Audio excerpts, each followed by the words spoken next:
Welcome to Let Me Fix This. Enjoy the video.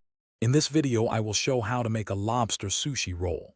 First, ensure you have all your ingredients ready, including fresh lobster, sushi-grade rice, nori sheets, and your favorite vegetables like cucumber and avocado. Next, cook your sushi rice according to package directions. Then season it with rice vinegar, sugar, and salt. Finally, steam your lobster until it is cooked through. Then cool and chop the meat into bite-sized pieces. Now let's assemble your roll. Place a nori sheet, shiny side down, on your bamboo rolling mat. Gently spread a thin, even layer of your seasoned sushi rice over about 2/3 of the nori, leaving a 1-inch strip at the top.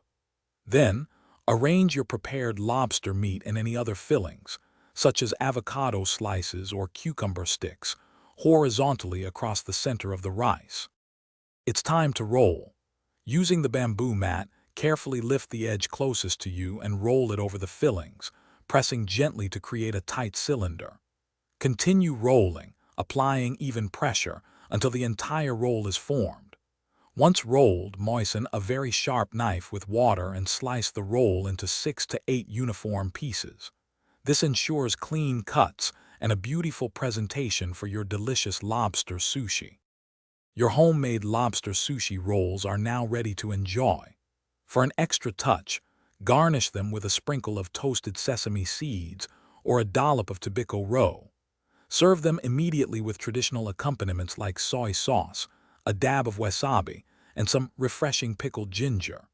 These fresh, flavorful rolls are perfect for a special meal or entertaining guests.